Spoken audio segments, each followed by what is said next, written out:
So good evening, everyone. Thank you. Thank you for joining us. My name is Fred McDowell. I am the proud superintendent of Collingswood Public Schools. Welcome to our middle school auditorium for our community session to talk about the exciting Borough School District Recreation Plan. And so without further ado, I would like to introduce our mayor, Mayor Daniela Solano-Wolf.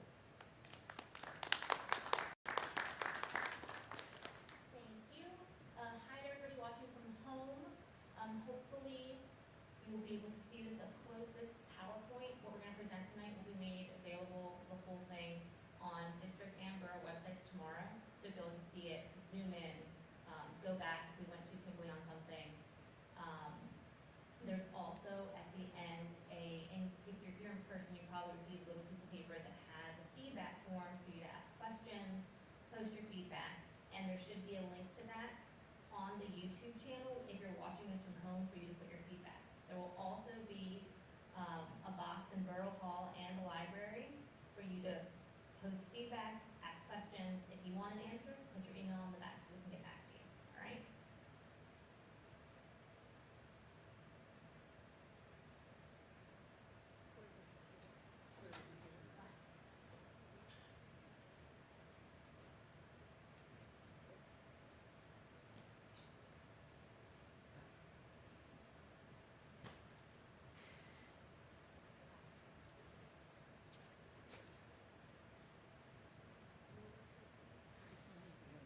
Assistant superintendent had seen this coming. Before we had a senior level staff member. See, it happens to millennials too. All right. If at any point you have questions that you want answered in this room today, raise your hand. Someone will come around and give you a postcard, a post-it note, so you can write your question and hand it back. If for some reason you don't want your question read out loud or you want to ask it privately, the box is in the back. You drop it there and we'll get it to you. Excuse me, will there be Yes. time for public comment? Yes, Okay, absolutely. great. We're going to get through this as quickly as we can, Yep. and then we'll open it up to the floor. Thanks. The question was if there's going to be time for public comment, and the answer is yes. So the plan to play was developed in 2022. There was an insane amount of public feedback. We had 150 people come out to the Senior Community Center to vote with their dollars to show what they wanted to invest in. We had 250 people come out to Greenfest to share their thoughts, and then we made sure to also have a mail-in survey as well as an online survey, because not everybody's going to be well represented in an online survey, hence the mail-in survey. So the feedback and the amount of surveys that were mailed back and filled out were the firm that helped us do this master plan found those numbers to be representative of our population. So I'm just really quickly going to read the vision and the mission of the plan to play.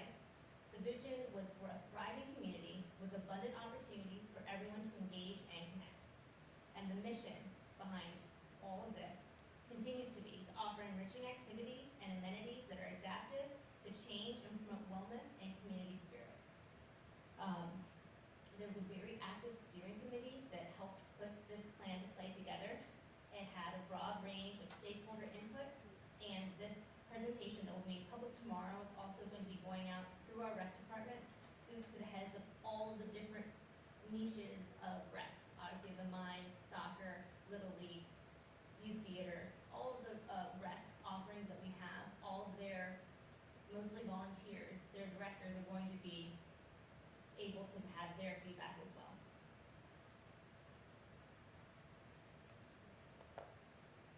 So this is just a recap of all the different people that we asked for and all the input that we're working off of and how we got to where we are today.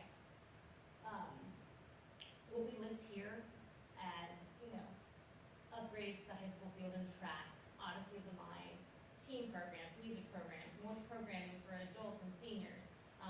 This is just a smattering of the things that we heard over and over again from the community as the things they wanted to see if we were going to be investing in recreation. So one thing that's important to keep in mind is that we do have a finite pot of money, right? So even though this went down to like 10, like the top 10 facilities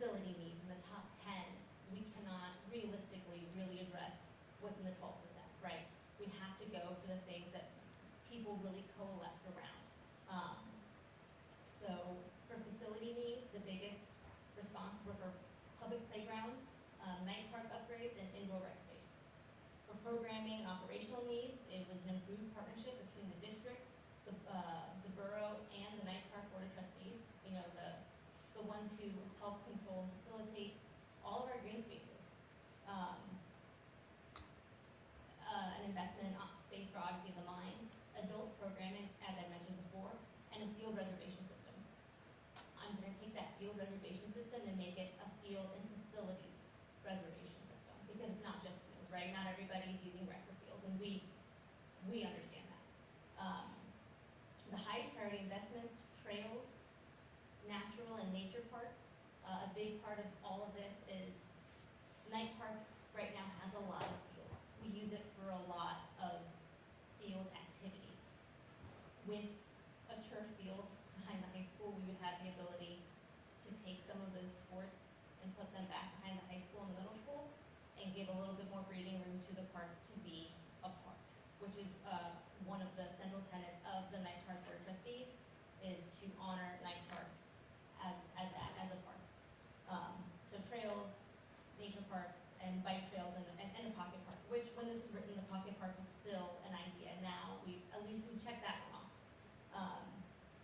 For programming, the high priorities were concerts and performances, fitness and wellness programs, nature programs, special events, outdoor movies.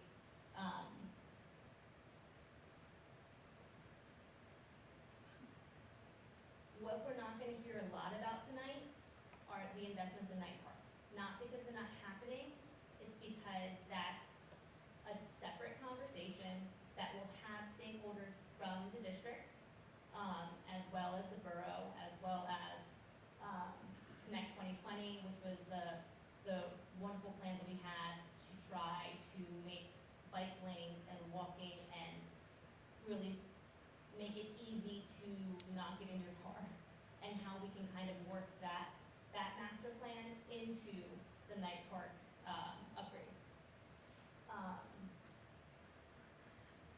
What we've heard from the Night Park Board of Trustees is they are deeply invested. They have concerns about drainage, which is not sexy, but important for the usage of the green spaces. And they are also holding very firmly that since it is a park, there will be no lighting.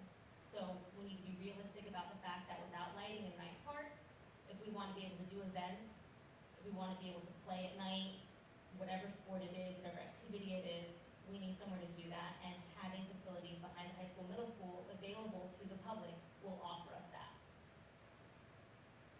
All right, I think I am handing over this show. I will be back. Again, if you have questions, or you want to write down a question, lift your hand and someone will come with a card. Thank you. So thank you. So when we talk about the plan for partnership, it has been communicated for a considerable amount of time that the only way that we thrive as a community is by the school district and the borough working hand in hand, working together, sharing resources, and working for the common good for the residents and the families in which we serve. And what you're going to hear tonight is the embodiment of that plan.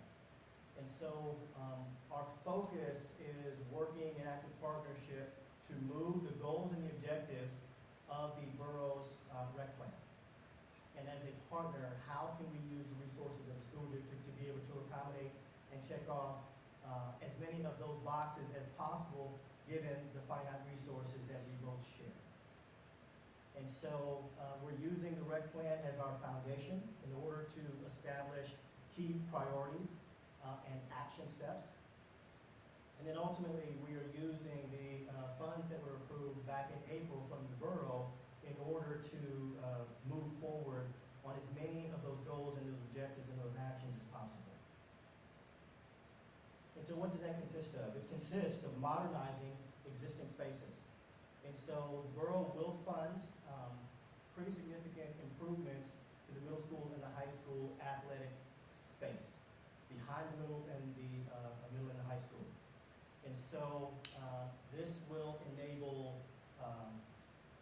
year-round use with more modern facilities for both public participation as well as school functions, school services, and then all extracurricular activities that are currently being utilized within this particular space, but we have not maximized the usage of the space based on the demand coming from our community.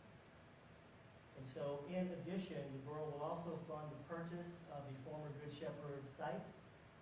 This helps to support the school district's long-range facilities needs, as well as it expands critical indoor recreational space, which will include an additional indoor gym, a commercial kitchen, a cafeteria space, which could be a large open public meeting space, in addition to other key spaces for additional school district and borough programming.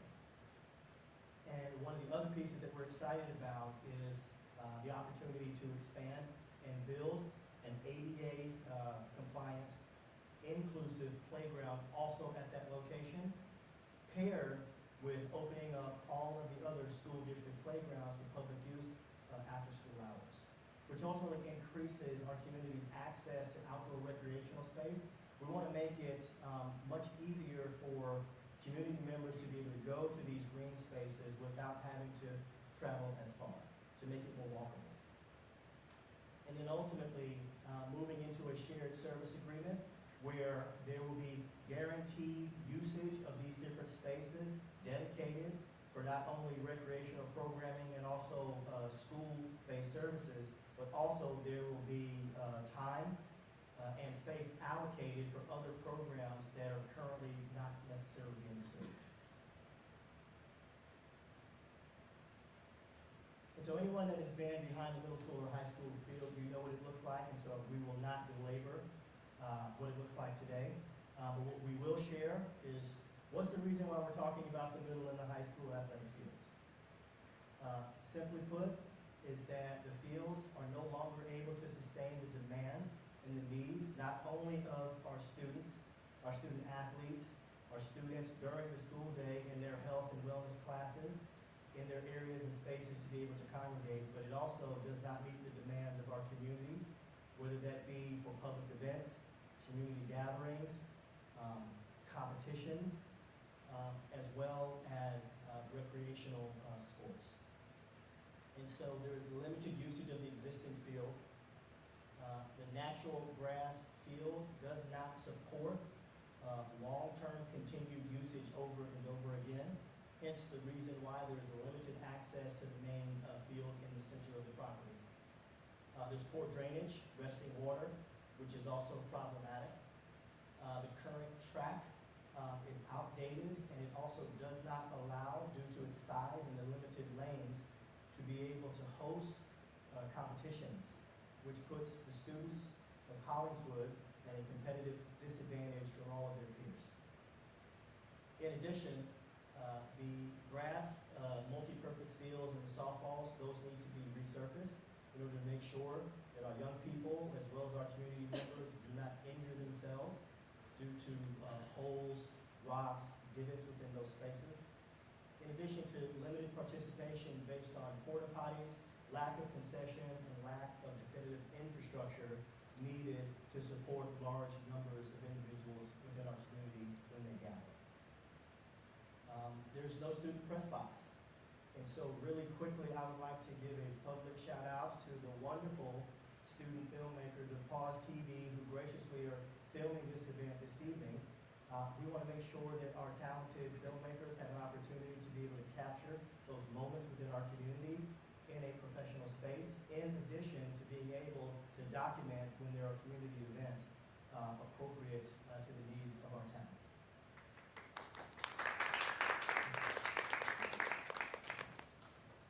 For any community member that lives within the periphery of the space, we are apologizing in advance for the lighting.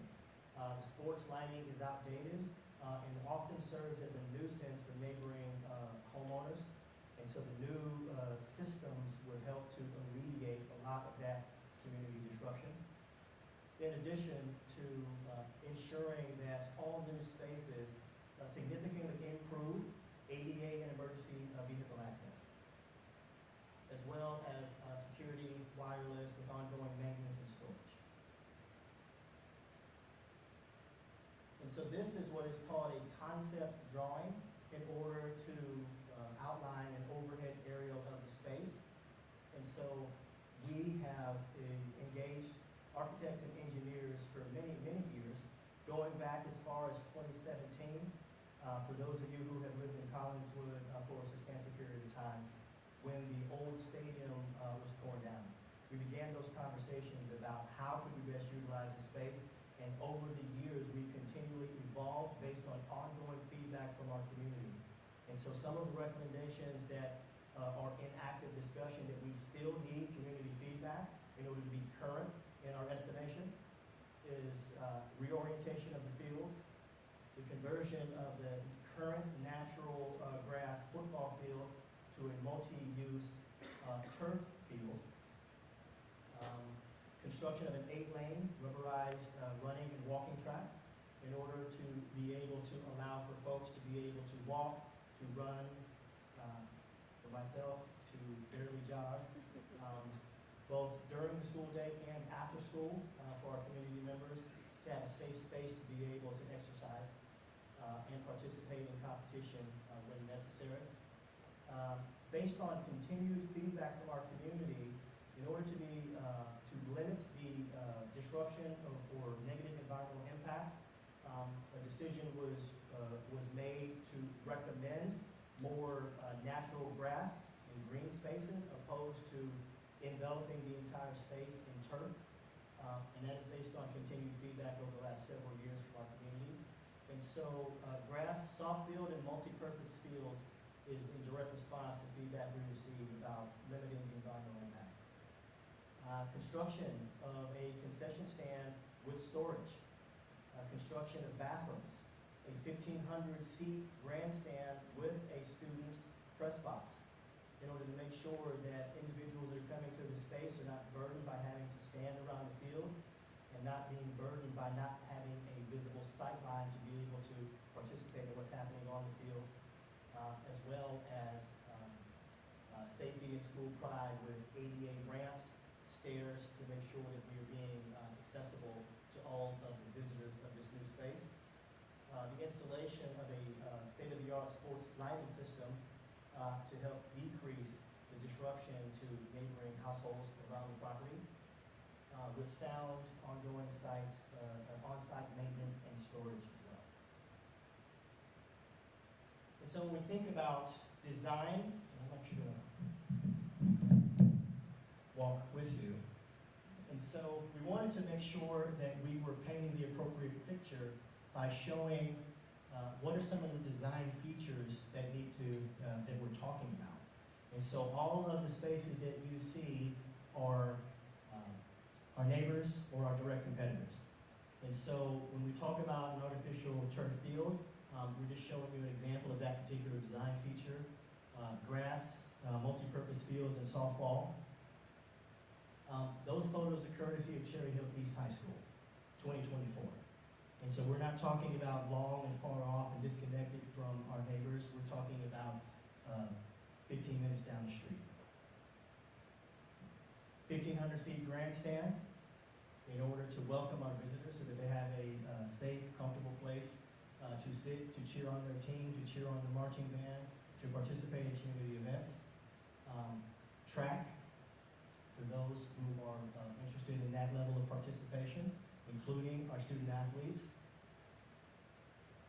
Stairs and ramps, sidewalks and stabilized lawn areas in order to decrease trip hazards and make the entire property more accessible. A sample of a student press box, sports lighting strategically located throughout the property, which gives us an opportunity to increase overall usage later into the day, and it also lends itself for 6 to 7 days per week. These images are for illustrative purposes only, but it gives you a sense of concessions as well as storage. Bathrooms. Bathrooms are not sexy, but bathrooms are absolutely necessary. And so we want to make sure that when we are welcoming guests to our spaces, and that when our community are participating in all of these wonderful events, they have safe, clean, modern spaces to participate in. The second aspect of this proposal includes the addition of indoor and outdoor space. First, with the acquisition of the former Good Shepherd school site. The purpose of the indoor space would be to update specific indoor spaces aligned to feedback that we receive from our community to be able to meet the demand coming from the recreation department as well as the operational needs of the school district, which will include updates and improvements to the gymnasium, commercial kitchen, cafeteria spaces, bathrooms, interior and exterior lighting in order to increase access to the facility and to significantly expand our opportunity to meet the demands of our recreational needs in Collingswood. And so these are examples of what the spaces look like currently. And so the beauty of this acquisition is that the space has been well taken care of. The diocese, who currently owns the facility, has done a phenomenal job of maintaining the space. And so we've got cafeteria spaces, gymnasium, commercial kitchen, indoor spaces that are ready, willing, and able to host and house various programs aligned to the needs of our community. And one of the pieces that we're extremely excited about is that this acquisition also includes the acquisition of the old St. John's Convent, which would be converted to an ADA compliant inclusive playground.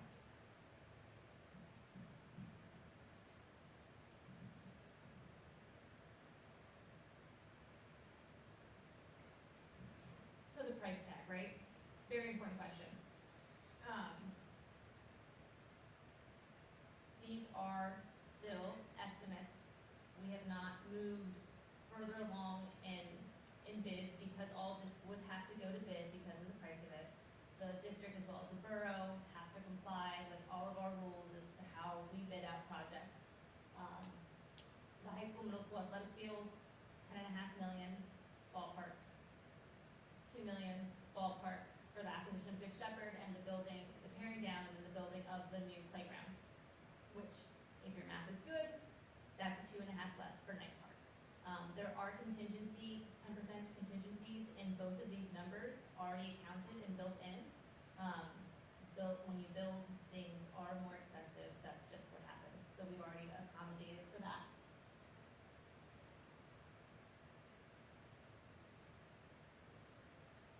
Also, this is your first night seeing all these things. I'm excited for your questions. I also understand that this is a lot of information that we are throwing at you right now. So we have many more opportunities for you to come and hear us out, talk to us, ask questions. We're trying to hit different days of the week, different times of the day. We even have one at Night Park Playground, and we are allowed to be there on Sunday. I asked. So you can bring your kids if you need to, or your grandkids, whatever. Just come, ask some questions, make your input. We've already had people reach out from Honest of the Mind. We've had people reach out from our Creative Arts Committee on how they envision using the space, which is really important information as we sit down to work on the shared service agreement with the district, because we need to know which spaces, rec-wise, we need to accommodate for and make sure we have protected in the time that we're working on those agreements. So knowing that now is incredibly important. The next one of these is going to be this Thursday. This is a pre-planned roundtable for the school board. So it's going to be a smaller environment, Q&A format. I don't think there's going to be a full presentation like there is tonight, although this will be available to everyone online tomorrow. And really, we're going to take, depending on the direction of the questions that we receive from the community, we're going to take the agenda of these next meetings as they come. If there is a specific thing that we're hearing a lot of feedback on, we might theme one of these, but we're trying to remain flexible based on the feedback we receive from you. There's also going to be images of this all over social media, up on both websites, so you can see these dates, the times, and the locations.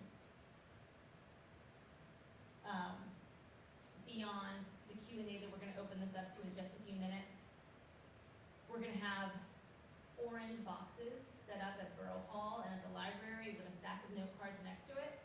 You can ask your questions, you can leave your comment. If you want an answer back, flip it over, leave your email. If you just wanna drop a comment, if you don't feel comfortable asking the question with your name, that's fine, drop it in.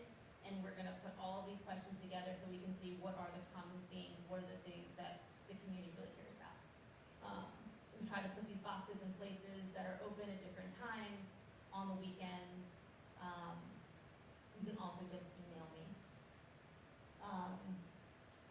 As we get these questions, we will begin like a running document of frequently asked questions so that you can refer to those, share those with your neighbors, and that will be a live document starting with the questions that we get from you all here. Lastly, there's a feedback form at this website. It should be in the YouTube comments as well, where you can ask your questions, give your feedback. If you want to do it on paper in one of the boxes, you can do so. If you want to do it online, you can also do that. We want to make sure this is as accessible to everyone as possible. We want to hear everyone's feedback. Yes, in 2022, we asked a lot of questions. We got a lot of feedback, but it's been a couple of years and we recognize that. So we really want to make sure that everyone has a chance over the next 6 to 8 weeks to get your input in.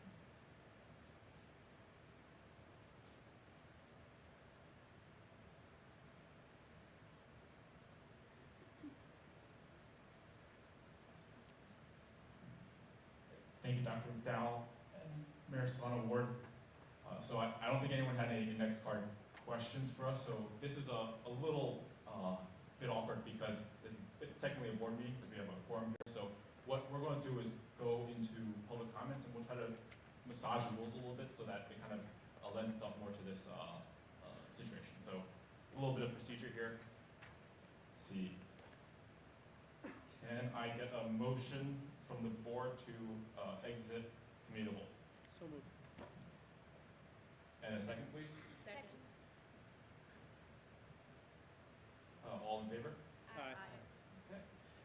And so now we're going to move into our public participation section. And so typically for our board meetings, we have about like a 3-minute sort of limit to public participation. So if you come up, please state your name and your address for the record, and then you can make your statement. I think probably folks might have some questions, and so we'll also do our best to answer them. Again, this is kind of a community session, so it's a little bit different in that sense. And so we'll try to answer the questions as best as we can. And so yeah, I think the floor is open if anyone wants to make comments or have any questions. Oh yes, and please do come up to the microphone so everyone can hear. Thank you. There's this microphone, there's another one on that side, if that's easier.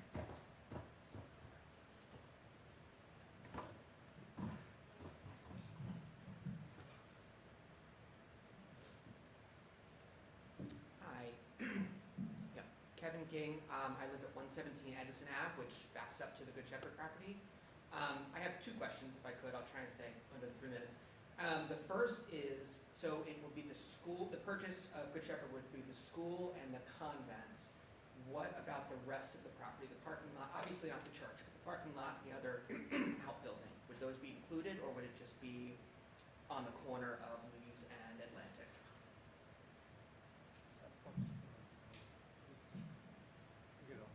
Yeah, so that would be just the Good Shepherd School. I think there's actually a slide there. Just the Good Shepherd School and the convent, and there's a parking lot between the convent and the Good Shepherd Good Shepherd School. So that would be included. So the church and let's see if we can zoom back here.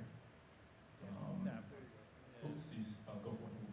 Right, that, yes, Yeah. sorry, I meant the so the larger parking lot remains with the diocese under Did- this. Yeah. So if you see this picture here, it's basically what you can What's see. in the picture? Yeah. Okay, I only asked because there's the parking lot in the alley. My house is like just behind that big tree Right, on the right, top of right. the image. So I'm just curious who's going to own the land right behind my house. Thank you. Secondly,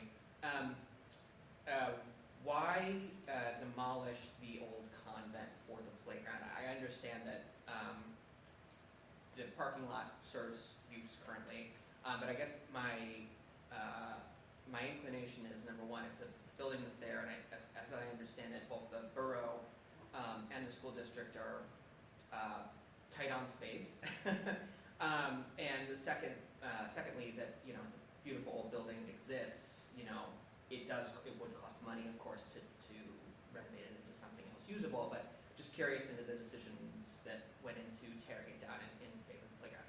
I think the playground's a great idea, by the way, not knocking that. So I'll let Roger answer on the playground front. The building itself is not in very good shape. Okay. There's a lot of reporting that would have to be done. It's used for minimal things right now by the Archdiocese because of the state that it's in. So the dollar figure on updating a building like that is It's high. Yeah. Right. And then for the playground. Yeah, so just echoing Mayor Solano's word, that really is one of the main reasons there. It's just not really in good shape.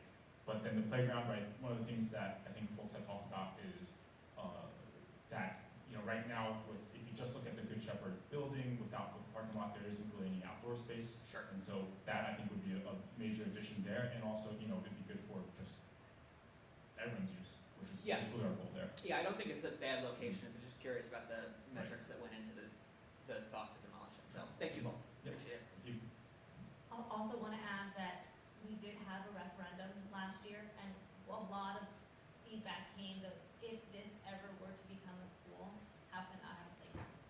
And that was a really big point that the school board heard, the community heard, and so that was part of why, you know, because it's also centrally located as far as how far it is away from everyone, so it would just be accessible. Hi, Mike Byrne. I live in 623 Bettlewood Avenue. So a couple of things. Number one, moving here 4 or 5 years ago, this is great. It's great that you're getting feedback from the residents and coming from other towns in New Jersey. It was so disappointing to see the facilities that the young high school students have here. It's just behind the times. So I love the investment in that. Just one observation, and this is somewhat self-serving, but there was a bunch of adults from age 40 to my age 70, about 15 to 25 of us, 2 days a week, that were playing pickleball inside the Good Shepherd School. And it was great. We brought our own nets. It's low cost. We took tape, put it on the floor, and when the school board took over, they said, hey, we don't want you here because we have insurance liability. So an easy deliverable is just to take that space. It's all taped out for 3 pickleball courts. You could get that going right away, but it engaged a lot of adults. So it was a great space, easy deliverable, low cost. The second thing you may want to do is, you notice if you go around most of these towns, tennis was great 15 years ago. So many people are playing pickleball. You may want to consider just dual taping the tennis courts or taking some of the tennis courts that aren't used. Again, these are low cost, easy conversion, easy deliverables. Thanks. So I had mentioned that one of the things that we have on our to-do list between the district and the borough is to come to this shared service agreement by December. And part of that shared service agreement, and one of the reasons that we're going to be able to open up the playground, is insurance. That's been a concern of the district, understandably, and probably one of the reasons why they made that decision. Knowing that these spaces would also be recreational spaces is going to lift that barrier that they've had before. Right, So- because if insurance was if risk was always the linchpin, we wouldn't do anything, Right, right? Nobody would play any sports. right. Right. and I'll just mention there, one is that I recently started playing pickleball myself, and I look forward to getting my butt kicked by you at some point. There is currently, just so we know, our buildings and grounds staff did a wonderful job of resurfacing the basketball courts right by our field right now, and there is actually a lined pickleball court there. You just have to bring your own net. So, you know, I think that's open to use as And well. listen, I don't want to knock you on that, but we went over to those courts and people are like, it's a pickleball court next to a basketball court. There's no fencing around it. Balls are going to go on the basketball court. So the older people I play with, it's unworkable, and we try and find places in Oak Lynn and Cherry Hill. So again, it's a nice attempt, but a little more thought, and you got such easy deliverables here with Good Shepherd and a couple of tennis courts. So thank you. Thank you.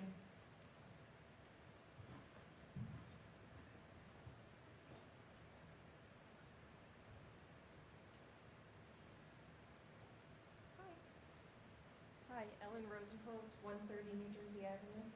I was just wondering, you've done a lot of forums with adults, but have you done any with the high schoolers to see what programming they might want? That was really, like, I feel like if I ask my daughter what she might want, it might be very different than what an adult might suggest to them. That is a fantastic idea.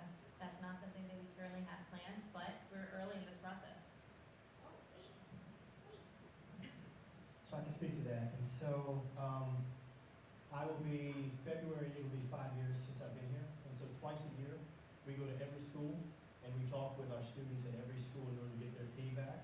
Their feedback serves two purposes. It helps us to identify programming, but also to help to identify longer-term investments. And so I can share the feedback that I've received for 4 years in a row from our middle school as well as our high school students is that they want the adults, for one, to do something.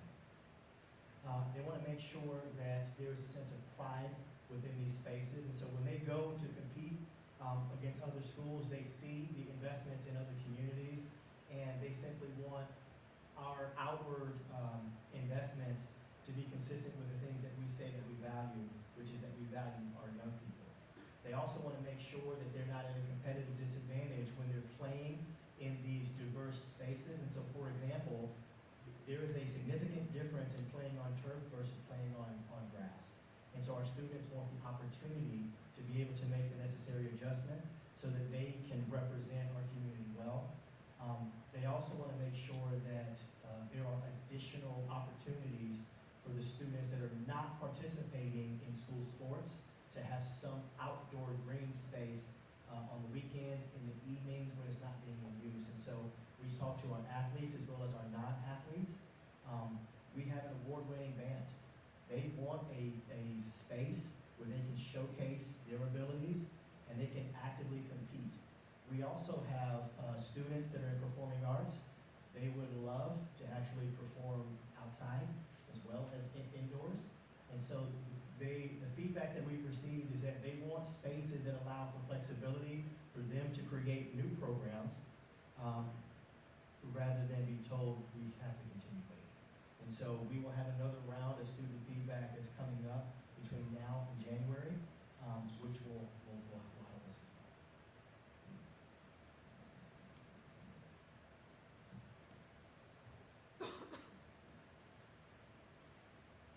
Hello, Amy Telfair, 830 Park Ave. I just have a logistical question, I might have missed it because I was a couple minutes late, but when does, like, all of this is wonderful and I live a block or two from Good Shepherd, so selfishly very excited. When does it all start and how long, like, what is the act, do we know, do we have a time frame, or are we not at that stage yet where it's like, this starts, everyone's feedback is until when, and then this phase of construction, and like, when does it all actually happen? So our target is to have the shared service agreement by December between the district and the borough as to how these spaces are gonna operate. And funding will begin in 2026. So the money will roll in 2026, but the conversation we've had is that if we are putting the bids out in the early spring, that's ideal for building in the summer. You know, so to get into the timeline piece, ideally just a little bit earlier than that, I think fall, winter. So basically, if the folks go out to bid, you know, January, February, that time, and then the idea would be if we can get that going, we can break ground, you know, once the ground freezes, and then from that point on they work, and then you know. Like, in theory, someone's on this Yeah, playground, what time frame? So I think one of the things we've talked about most is the middle school, high school fields, and that's a range. So in theory, you could be open fall 2026. If depending on how things take it might take until 2027 for it to open. Right? We all know that construction takes some time, right? But the idea would be to get this started they're happening, like the Good Shepherd part and the field, everything's happening simultaneously? Right, right. Okay, cool, thanks.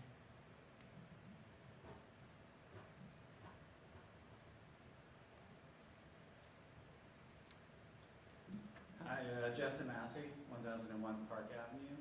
So I guess one of the things that I'm thinking about all the additional facilities, space, et cetera, is access. So, just as, an example out of the mind, for instance, we need access, like on the weekends, late into the evening, that kind of thing, especially as the season gets closer to the competition, right? So I know it's already challenging, I think, to staff school buildings right into weekends and late. So I'm sort of curious if you've thought about that, or like the additional needs of that, or costs, or whatever it is. And I know we're still early, but I just wanted to raise that.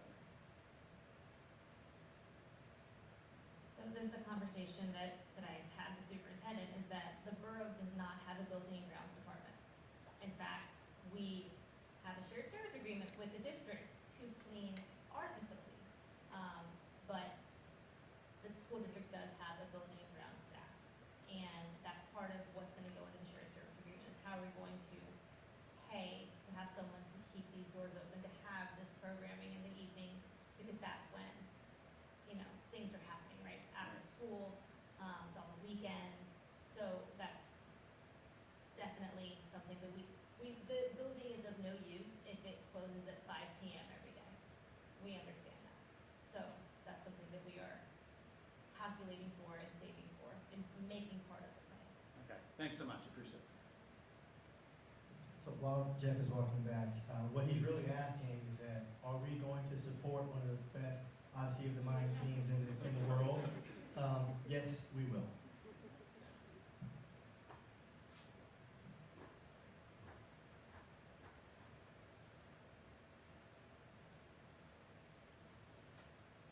Good evening. Hi. Well, just a few questions.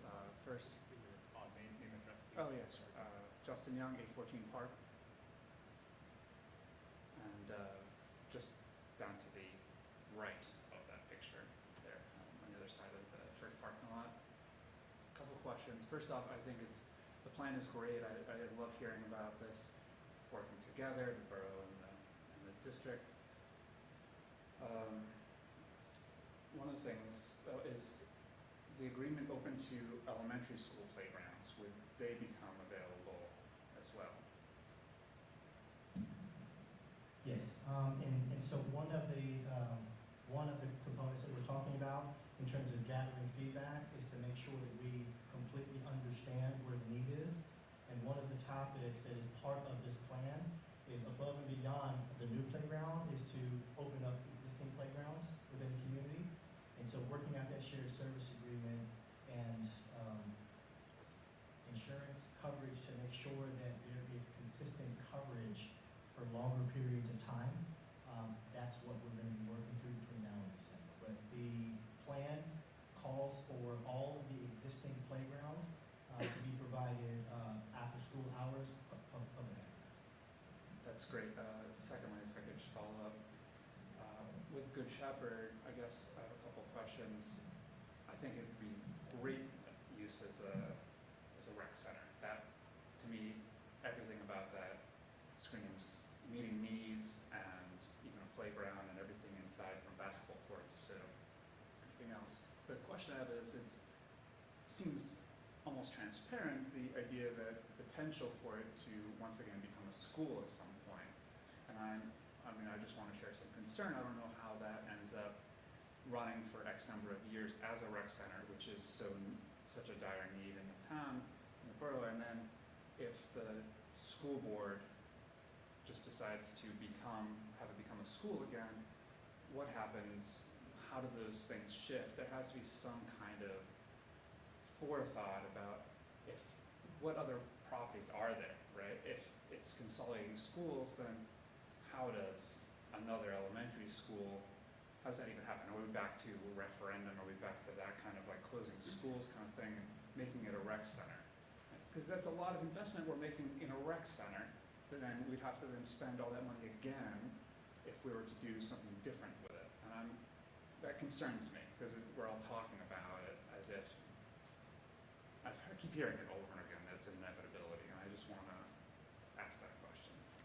Yeah, so I think what, if I can interpret your question, you're asking about what is the plan for Good Shepherd in the long run, and what will that mean for recreational needs as well, and also financially, what will that mean? Yes. Yeah, so I'll just go back. Yes. Yeah, thank you. Yeah, so that is one of the big questions here. So, I mean, I don't think it's a surprise to anyone, but one of the big reasons why Good Shepherd is something that the district wants to acquire is because of its potential as a school building.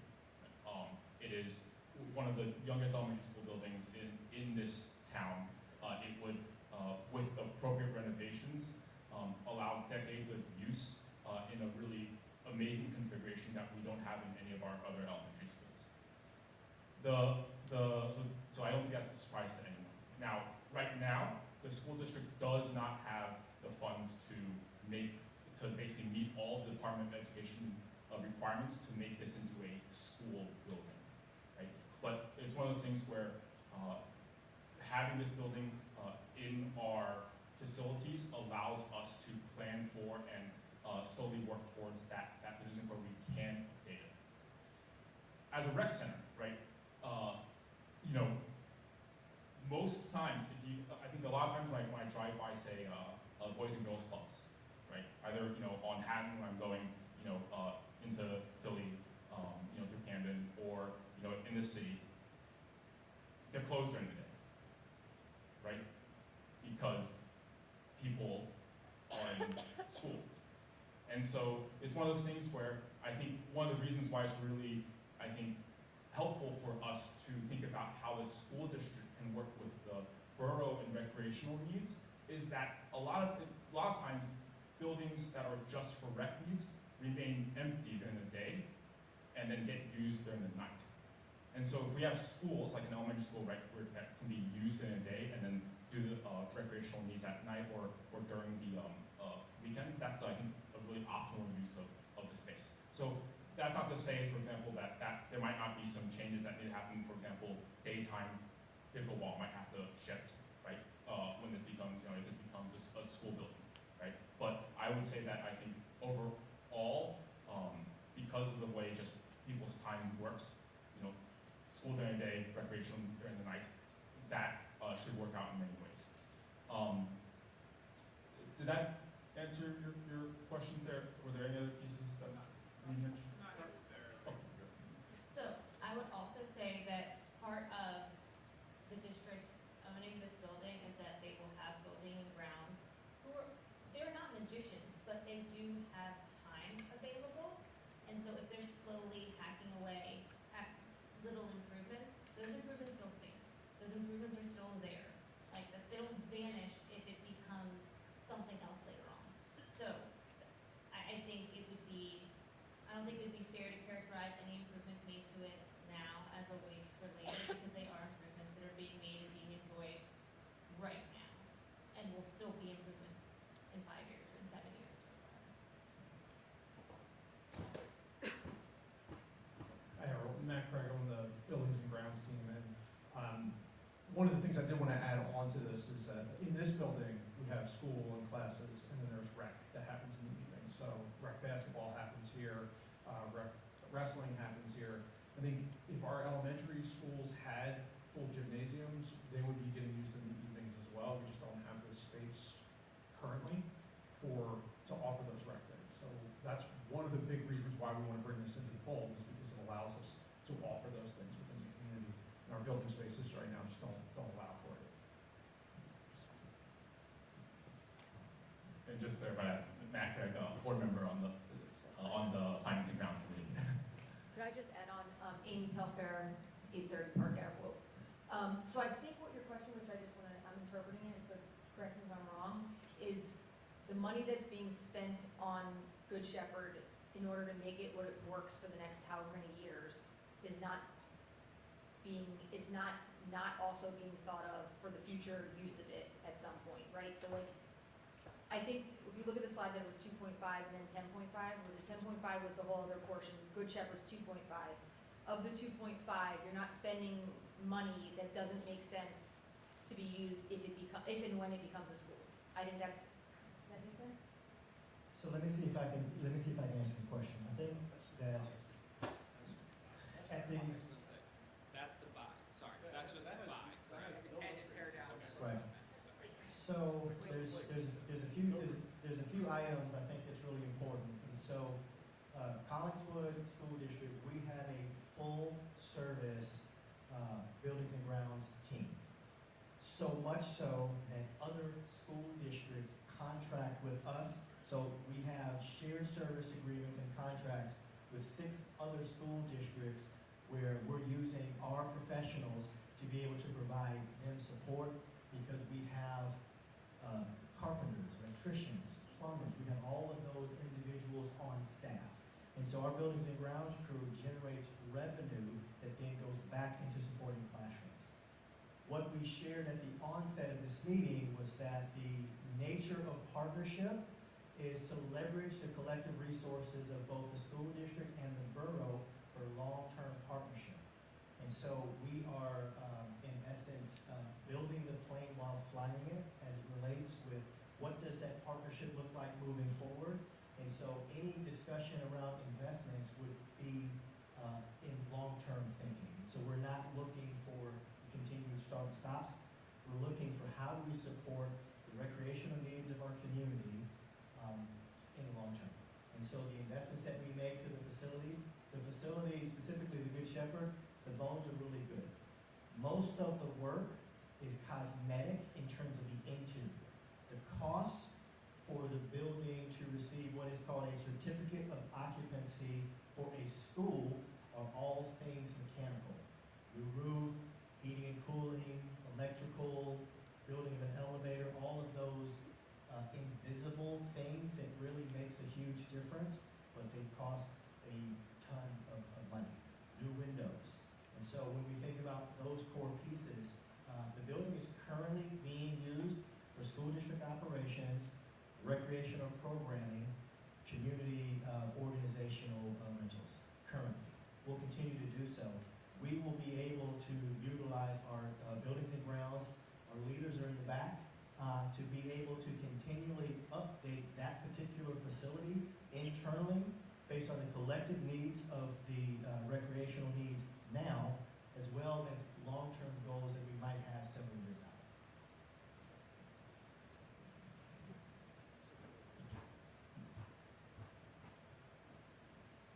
Hi everyone, Justin Brown, 701 Leeds Lane. So I have several questions, and I missed the Board of Ed meeting the last one. So I'm sitting here now as a resident, and I'm still confused on a couple of things. So currently, and I think I heard Roger state earlier that right now, Good Shepherd is not up to code. Get it? Understand? We understood that during the referendum. So who is paying for the updates in Good Shepherd, the borough or the district? Because that's where, so the district is. Okay, so I guess my question then is, It's not up to code for students. that's correct, Right, I'm referring to right, students, yeah. Right. So I guess then my question is, why is the district paying to bring the school up to code for recreational activities when it's being used for recreational activities now? So that's my question. So I think there's a misconception about how much the work that would be done in Good Shepherd would cost. So this is really in terms of facilities staff time, right? So we have facilities staff who can go in and do work that, say, whether it be cleaning out the library, doing some painting, things like that. That essentially, because we have a full service buildings and ground staff, we can go and do that work with, right? So when we talk about cost of updating inside, a lot of these things when we talk about, we'll be, preparing some classrooms, right? A lot of that is staff time, right? That is really what we're talking about in terms of that cost. Of course, there's some material costs and all that, but that's really what we're talking about.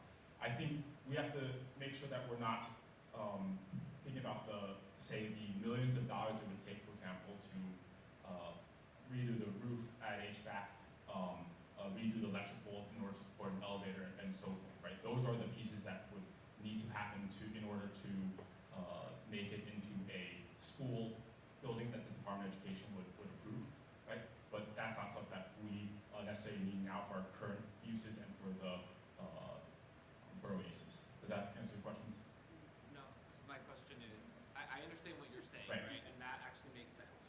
We're not fully making it compliant, but my question is, why is the district paying for a recreational use when it's not going to house? I guess, and I think this is a great idea. I think that sitting here as a resident, I am just confused as to we're paying for space for basketball, for example, and Odyssey of Mind, where it's currently being used for basketball, I have to say, right? So Okay, so for the people at home, Justin just asked again, why is the school district paying for upgrades that can be used as a recreational need? And my answer to that is, the borough is now going to also have our insurance cover the use of playgrounds. Like, that's what the partnership looks like. And it is no secret, the school district is not flush in money. None of us are flush in money. So what they are flush in are plumbers, electricians, and staff. So that's like their in-kind donation, if you will, to this partnership.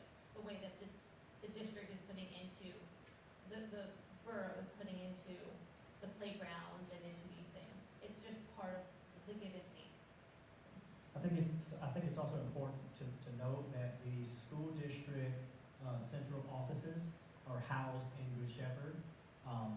We pulled all of the central office services out of schools in order to give valuable classroom space back to our schools. And so all of the centralized services are housed in the Good Shepherd facility in order to make it, for one, more accessible to the community and families, and two, in order to restore valuable space within our existing school buildings.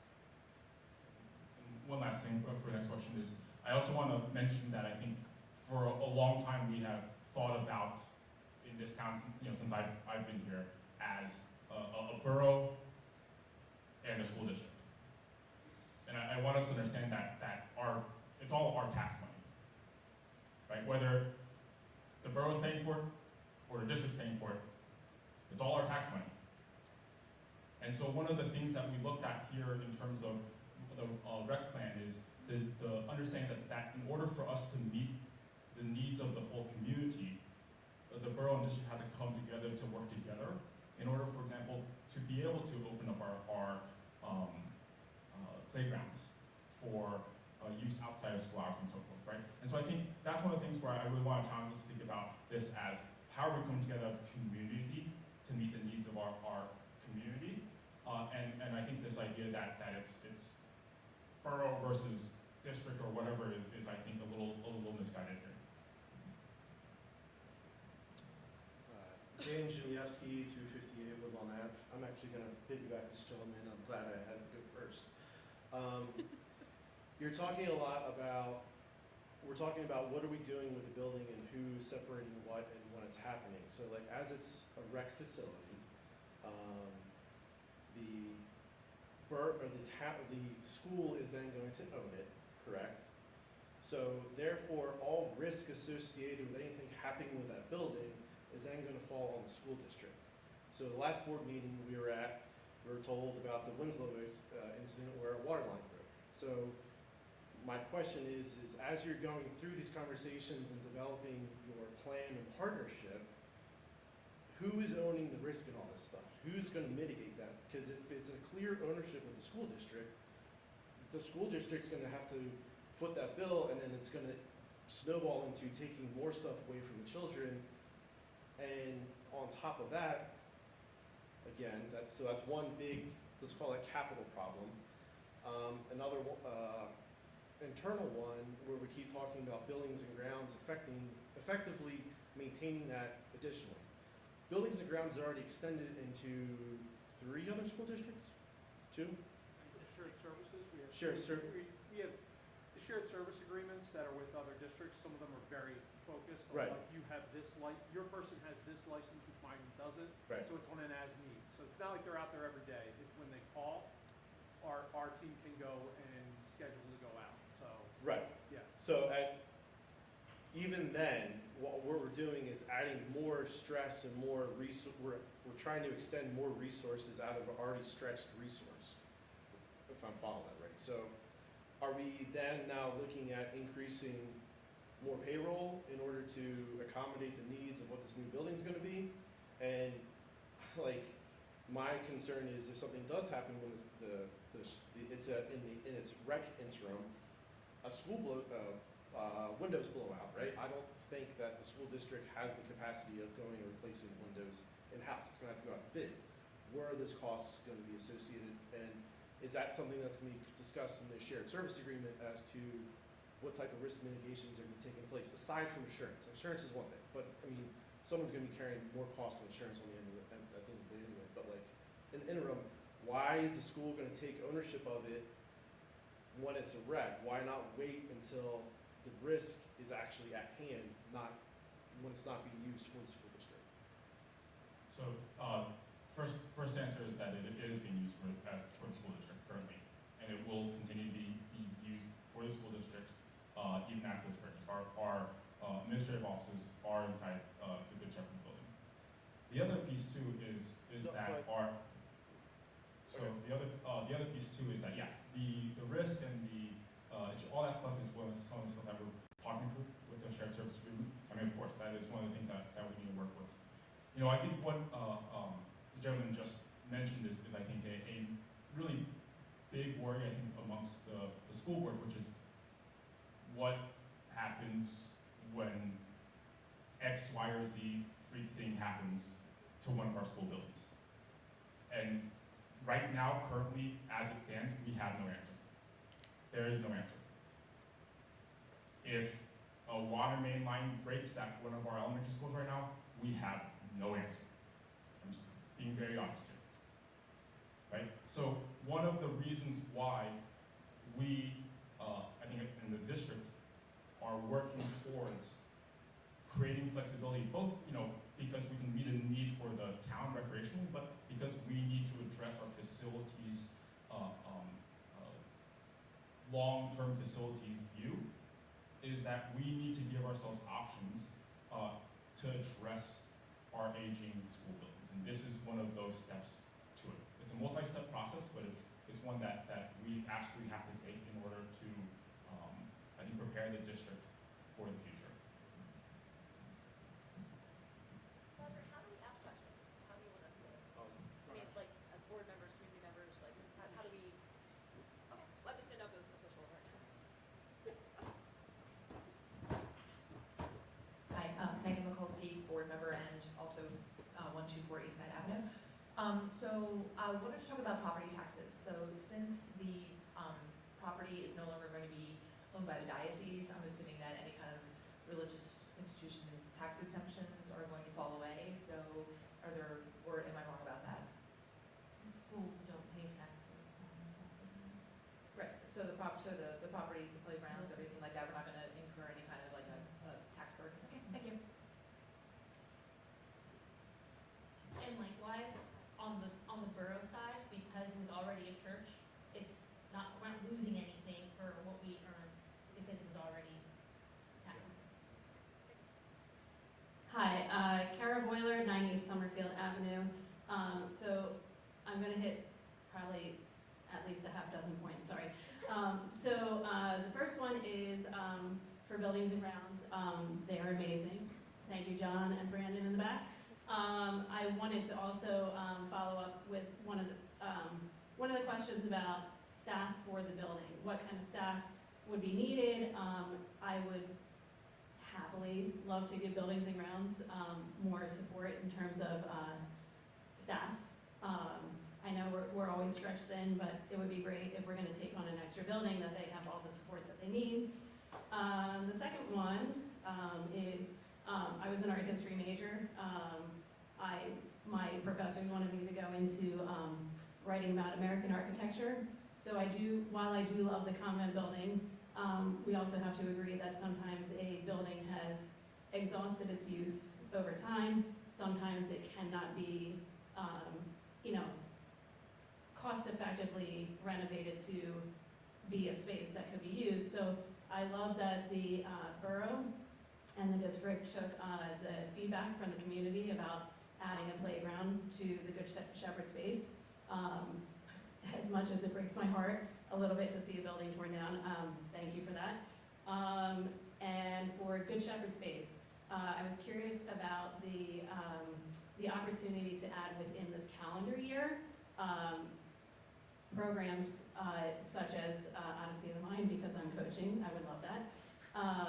And also, if we take on the space, should the building turn into a school, I hoped that maybe there was an opportunity to find out if there were rooms that could be reserved for rec storage at Good Shepherd, or maybe some other space that would also be a shared space. I don't know if anybody has also coached Odyssey of the Mind, but we're messy people, and we have big props and costumes, and so a storage space, if we were using a common space, to be able to take those things away and put them in a room so that the building could be used otherwise would be fantastic. The next one, for Night Park, we kind of glossed over Night Park, what would happen with Night Park, or what the is there, yeah, is there money? 290 million. Okay, so for those fees, I know, so I've been in town for 20 years, this month.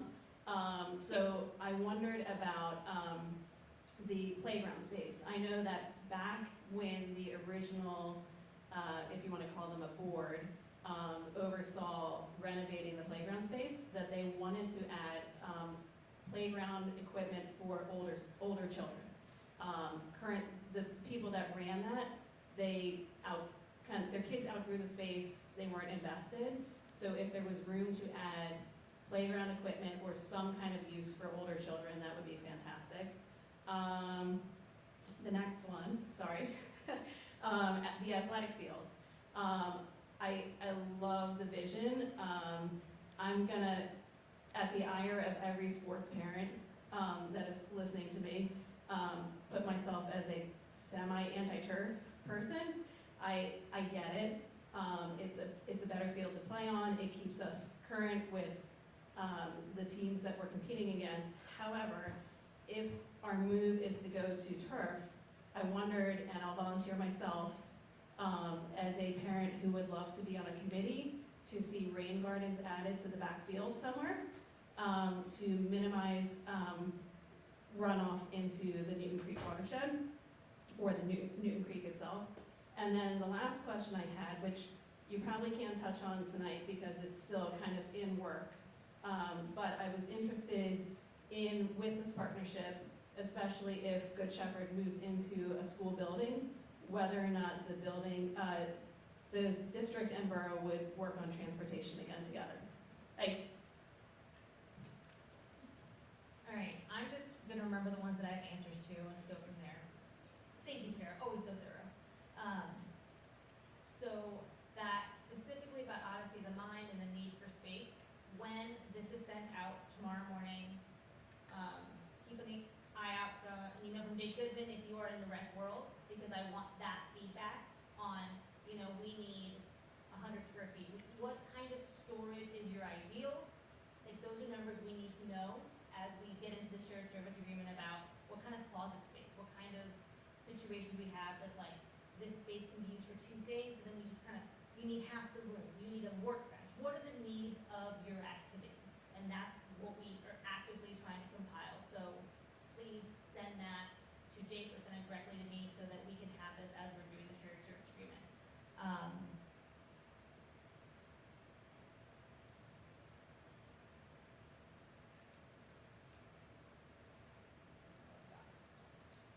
So a few things, thank you very much for all those points. Something, here we go, mentioned in the schematics here is, if you kind of look here, those are actually purposely put there. They're kind of, my understanding is water catchment type of areas. So a lot of some of the costs of what's happening here is drainage and making sure that we're dealing with water in better ways than we have right now. And so that's one thing, we can bring that feedback also back to the architects and engineers and see if they have any other points about maybe the water runoff piece there. And then the other thing, a couple other things, yes, thank you very much, Carol, for shouting out our Buildings and Grounds crew. And then also I want to take a moment and just mention that, thanks to the parish and diocese for being such great partners with the district. That's really one of the reasons why we've been able to expand this to also include that space for the playground, and it's really because of the partnership from the parish and diocese. So I just wanted to say that publicly and thank them for that partnership. And likewise, the answer about the when of the rest of the Good Shepherd building, we have a meeting pending in the next 2 weeks with the Archdiocese, so I don't have an answer because I don't have an answer. But as we have a better idea of a timeline, that's the kind of things that we will, again, this session is going to be different from, Thursday's session is going to be different from, because as there's more information, as we learn more, we will share more. Hello, Tony Calderon, 1012 Park Avenue. Just a couple questions. You haven't bought the building yet? We have not. Okay. Could you get an estimate for that HVAC project, the roof, the windows? Because the bathroom's all gonna have to be redone as well. So if that estimate for whatever that costs are gonna be can be put into that spreadsheet for whatever you're gonna be doing that work down the road no matter what. If you buy that building, you're doing all those things. So if you can tell us what those costs are up front, it might be a little clearer picture for everybody in the town.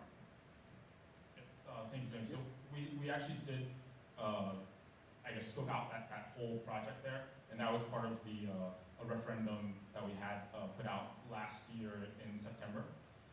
And of course, those prices are going to change because of inflation and so forth. But there's, I think, if you want to go and look at the referendum information from before, it's all in there.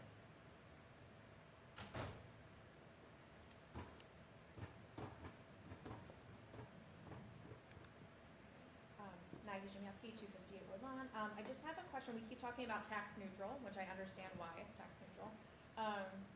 But curious, the cost need of staffing the buildings that will be in that shared services, is it expected for the borough, for the taxpayers to see any increase in anything, or is it kind of just so small and stretched out so thin that we might not see any tax implications? Because staffing a building still needs, to be in a budget somewhere. So just curious of that. Absolutely. You can't staff a building for free, 100%. That's something that, again, we have not sat down yet to do the back of the envelope, like nitty-gritty of how many hours would it be open, how many hours do we need someone to unlock, who's doing that unlocking, is that person on site at another facility, what does that look like? And again, because it is a partnership, and especially as it's primarily a rec facility, that is something that the borough would make sure to, we do have a rec budget. Does our rec budget change? Our rec budget has been the same year after year after year. I was just having conversations with a CFO this morning about wanting to expand summer camp because we would now have enough rooms to do it. And she's like, well, we have to budget for that. I was like, yes, but then people pay to do these things. So yes, we have to budget for it, but there would be ways to accommodate for that in programming. And right now, winter soccer pays to rent a facility. And I know what they pay because I'm on the rec soccer board. What if that money wasn't going to some facility in Morristown? What if that was coming here? So there is sources of income, even if it might be in-house income, but it's going somewhere. So there are a lot of possibilities there. Thank you for bringing that up. All right, so why not? Matt Skoblos from NJPen. 2 quick questions. Number one, I don't see anything in the conversation about the performing arts piece of the rec plan, which was another big piece use of it. I don't know if that's been given consideration or if that's in with whatever happens in Night Park. And the other question is, if the $2.5 million was not going to go to acquiring Good Shepherd, what else would you have used it for in with the rec plan offers?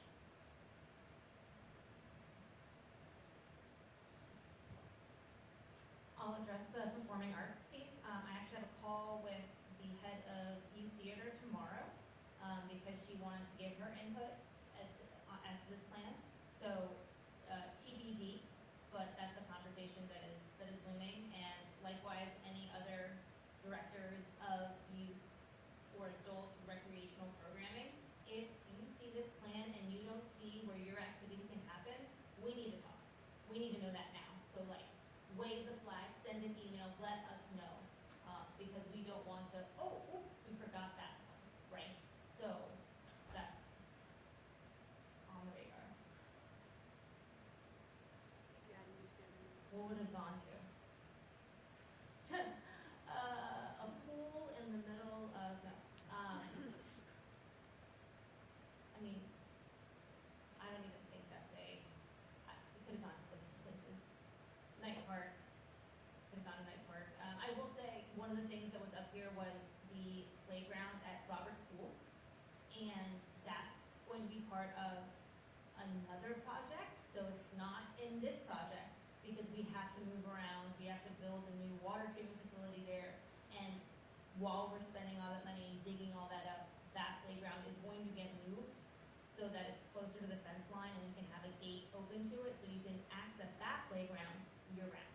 That won't be part of this because it's in another bucket. That doesn't mean it's not on our radar, we're not gonna do it, it's just going to come under another umbrella. And I think I also want to mention that I think a community standpoint, I think one of the nice things again about this plan is that the district and the borough are working together. And so having talked to a lot of folks about their recreation needs and limitations, one of the big pieces was not just the fields, but also indoor space being a really big need. And so I think we could probably all think of 1,000 things, right? We could spend the money on, but I think from my perspective, the fact that we're able to bring in indoor space and that also has a double a use and benefit for the district, I think is a really maybe multiplicative positive for the community. I should probably also say, not thinking about it more, that money was always going to be used for Good Shepherd, even if the borough would have bought it, as opposed to the borough buying it and transferring it to the district, because we need indoor space and gyms are very expensive. We need indoor space for pickleball, for basketball, for wrestling, for staging of Odyssey of the Mind gets to host events. We've never been able to host an Odyssey of the Mind competition in Collingswood. That's something we could consider doing if we had that space. So it would have, I think, it would have always gone towards Good Shepherd, one way or the other, whoever's name is on the team.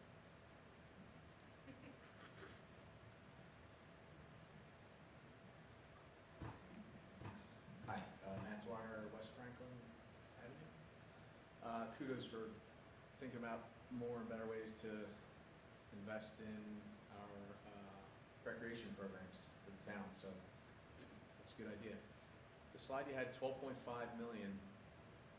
What is the revenue stream for that? Did I read that was the current line of credit or the current loan that the town has that's expiring? Yes, there's retiring debt for the borough. Right, Right. and you're just gonna Keep re-up paying that down, and just yes. keep that going Correct. to come up with the 12.5? The Well, borough, 15, the- to pay back the 15, yes. Because okay, it's a 12.5 plus the 2.5 for Night Park. But the Gotcha. reason we didn't really dive into that here is because that's a whole other basket of worms that we wanna have more conversations on. sure, and I don't know, in the weeds, but maybe that's a bullet at the bottom of that slide that says paid for by, not including Night Park renovation, or just, that's up to you guys. We have more of these, so it's good, we can add that in. Yeah, so the borough absorbs that debt entirely, 100%? I entirely 100%. And that includes the purchase of the Good Shepherd School. And then at that point, the borough then transfers ownership of the school to Correct. the district? Yeah, we're gonna sell it for $1. Okay, and then the shared agreement is basically around what, renting the space for recreational things? Who would have, how the space would be used, how much of it is dedicated for rec programs. It's not just Good Shepherd, it's also the fields. And then this kind of also goes into the larger idea of how to set this space aside. Like is there an online system? How do we make sure that if there's a travel soccer team that wants to use it as well and there's no one else there, they can sign up their Collingswood team. If they're not a Collingswood team, maybe there's a fee, right? There are ways to build in revenue here. When we host 4th of July, we always have outside vendors. What if we then did and made money off of 4th of July as opposed to, we have so many people come, but we don't have a concession stand right now. Yeah. So the shared services we kind of have when the district and when the borough kind of have dibs on the spaces. And then when are we allowing for open time for the community to use it for other purposes beyond what currently exists in rec?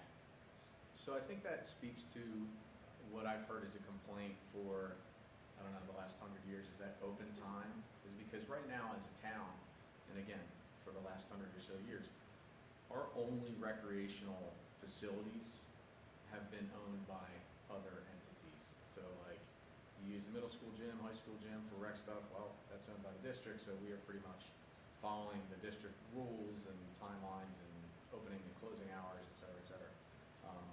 Same for Knight Park, in a way, as the food for thought, kind of zooming out 60,000 feet, but at some point, I think it would behoove the district and the town, or I'm sorry, the borough and the town to look at something completely unattached to any other entity and just serving our families to the best of our ability from the town's perspective. Because we keep kind of, and we've always just done it like this, call it shared partnerships, whatever, but to a degree, it limits us, it always kind of keeps the handcuffs on a little bit, like we can't do this or we can't do that. And I don't know, if Knight Park didn't exist, what would we have done for the past 100 years or however long? So anyway, food for thought. So first off, I just want to mention, I think a little joke here. You look amazing for 100 years. But no, so I think from the district's perspective, part of what's so great about this is working together and really codifying the use of these spaces, because I think what I'm hearing you say, I believe is absolutely true, right? Folks in the town have had to really, quote unquote, follow school district rules. It's not like you don't have to follow school district rules after this, right? But in terms of just when it's open, when can we support things, right? Just talking about elementary school playgrounds. One of the reasons why they're not open outside of school hours is insurance costs of that liability, right? And so coming together to really be able to codify and formalize that availability of space, that's one of our hopes, is to be able to make it more, our facilities more of a community good. I said it last board meeting, I'll say it here again. I think a lot of us on the board, I know talking to Dr. Bell and other folks at the district, we see our schools as a community good, right? And so part of this is to take that closer to being a community good. And I'm not going to speak for the mayor in terms of what she sees and envisions in terms of individual spaces, right, that the borough owns for folks, but as a resident, right, as a taxpayer in town, I think one of the things that I've heard, I've talked to my neighbors a lot about, is understanding the tax burden of what's happening in town, right? And so if we can work together to have combined spaces that do meet the kind of the open needs of folks while also maximizing the use of facilities and of space within our small town, I think that both is really a cost-effective thing that we have to think about, and also a space-effective thing, considering that we're 1.8, 1.9 square miles. But again, I'm not going to speak for the mayor in terms of her plans for individual spaces. We're 2.2, all right? 2.2 square miles.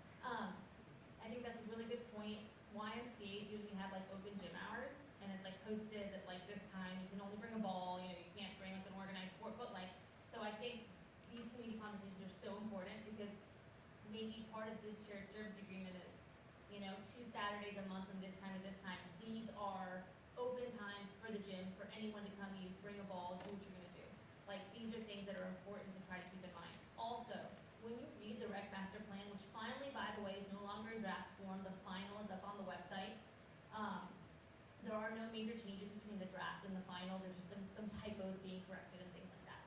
But there was a lot of options in that rec master plan that cost way more than $15 million.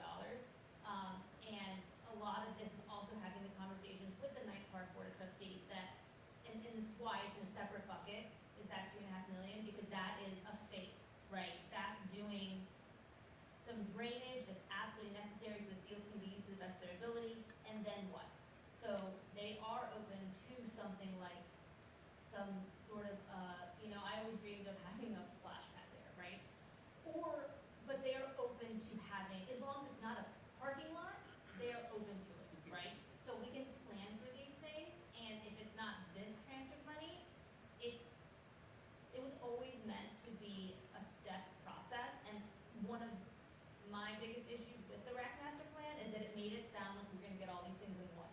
But it was always, a master plan by definition are phased projects. So as long as we're moving in the direction of creating these community goods, I think we're doing the best that we can with what we have right now and the current needs. But I hear that, and I think that's a very valid point as to how do we make it something that isn't, yes, it's a partnership, but it doesn't belong to the district, it doesn't belong to the borough. It's just there for everyone, and that's a very valid point.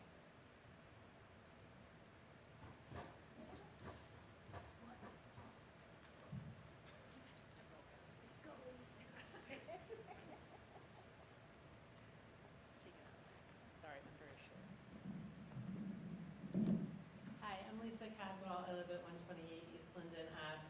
One of the things I love about Collingswood is all the rec opportunities that my family and my kids have. My kids have done like every rec thing there is to do. Our summer this summer was structured around like every half-day sports thing my kid could do. Like, we've done it all, and I really appreciate all of this thought that's going into it. I'm really concerned about the turf. I'm really concerned about the environmental implications of it for our Newton Creek watershed. I'm really concerned about the PFAS in the turf. I'm concerned that it needs to be replaced every 8 to 10 years. I've been concerned about all the environmental aspects of it for a while, and I've been really glad that Collingswood doesn't have it and that my kids aren't playing on that and being exposed to heightened risks of cancer, and all of our kids, not just my own. Like, I'm concerned for all of our kids. And then recently I was talking to an athletic director about turf, and she was talking to me about the increased injuries for children playing on turf. Malik Neighbors recently is out for the rest of the season. We're a divided Eagles-Giants house, so like I'm very aware of all the issues with the Giants. And they lost a player that's being blamed on a turf injury. There have been a lot of instances where children are having increased ACL injuries because of turf. But then last week, or 2 weeks ago, I was at Shawnee with our travel field hockey. And I had been told about the puke and the blood and the sweat on turf. And then one of our girls puked on the Shawnee turf during the middle of the game. No one is cleaning that up. Shawnee kids are playing on this kid's puke during their gym class, during their football games, during whatever that turf is used for. So I'm not just concerned for the cancer-causing aspects of the turf, the microplastics going into Newton Creek, but now I'm also concerned for like the basic hygiene of the turf, and I would like our kids to have better playing spaces. I mean, as a field hockey coach, I know that the fields our kids are playing field hockey on are pretty difficult, but I would just really hope that we would do some more thinking around this idea of exposing our children to turf on such a consistent basis. Because yeah, the kids might think that like they want to play on turf because it makes the game better, but the kids are not making decisions about like what these microplastics are going to be doing to their brains for the next like 30 to 80 years of their lives. So I just really hope that we put some serious thought into whether that's the best option for the children in our community, to be spending all of their time playing on.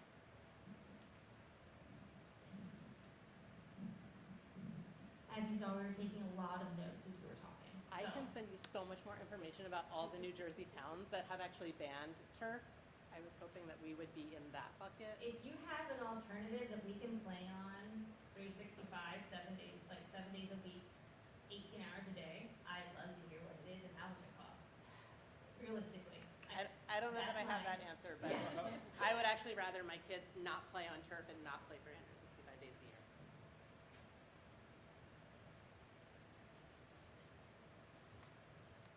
Hi, Kara Boiler again, 90 Summerfield Avenue. So this is one part shameless plug and two part a request from district, borough, or however the arrangement is going to be made. So shameless plug is thank you so much to the district for allowing the high school PTA to have the haunted hayride this Saturday. Everybody should go onto the haunted hayride website and try to join us. And then second to that, I'm on my tippy toes, sorry, is that in the haunted hayride planning, I totally made an 11th hour August request to try to get on a board meeting to get approval.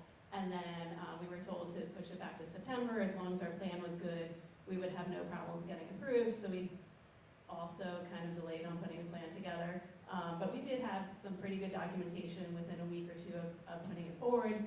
So I'm curious, going forward in these mixed-use spaces, if we could have a more simplified process for people to know how to put in a request for use of space, what, like, better information about what that timeline is and what the district and borough would like to see from people that are requesting use of space.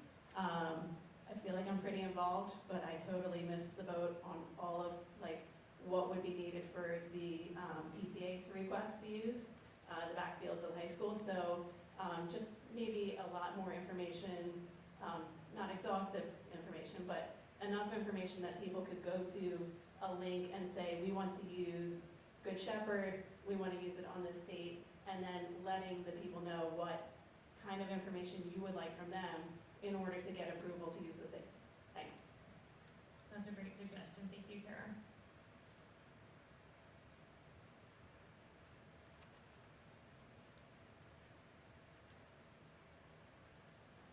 We use this mic much tonight.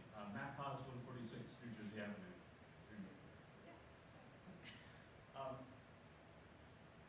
I'd like to start off by commending community leadership for finding an elegant solution to the use of limited resources. With the caveat that I think what we've heard from a lot of people here is that the devil is in the details of this shared services agreement. Moving into the various sessions that will be had between now and mid-November, more and more fleshing out of what that looks like is going to really help to convince folks that we'll call it this serious exploration has legs and might be able to move forward. So I think you are all probably aware of that, but I do appreciate that folks have been listening to the community, have found at least what appears to be on a capital standpoint a tax neutral solution, and so maybe that's where my question is. If we just look at the capital and not worry about operating costs, which I know were discussed quite a bit at the last board meeting. At the last board meeting, there was also, we'll call it some tension over the ability to use the bond funds for the purposes that we're all here discussing. And so perhaps it's for the mayor to help us understand, maybe not going into all the details of what the bond lawyers say or whatever, but do we have a green light or are we still in some sort of hypothetical limbo for 12.5 plus 2.5 that's on a different spreadsheet? That's my question. We do have a green light. We have numbers on borrowing in 2025 and borrowing in 2026. You'll notice in the 2025 budget, it was not budgeted for to make the first year's payment. So that's why the money's being borrowed in 2026 and being actively worked into the 2026 budget. you'll see the budget that was approved by the prior administration did not have a line item for what they bonded out in April. So that's something that I kind of came into, which is why we're borrowing it in 2026. From the moment that we say go, it takes about 60 days for all of the paperwork and all of things that need to be done. We've done our research to see what it would look like to borrow in November and what it looks like to borrow in January. So we can do it, and we've done the legwork.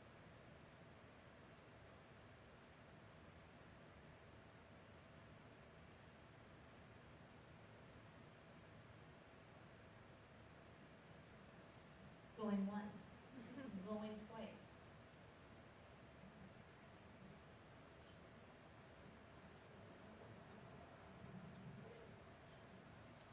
So, yeah, a little wait time there to see if anyone else wanted to ask any questions, but it seems like we're good with questions for now. As a reminder, I'll just pull this up again. We have several more dates. The first one being, here you go, this Thursday, 6:30 p.m.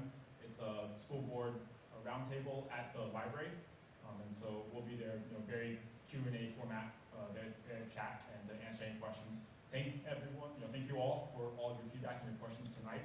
I want to thank Dr. McDowell for all of his work on this project, and then also Mayor Solano Ward, and also I see that Deputy Mayor Henderson Valley is also here with us today. And so I want to thank everyone here, thank the board also for their work on this. And with that, I'm going to take a motion to adjourn the meeting. And a second. Second. All board members in favor? Aye. All right, thank you everyone.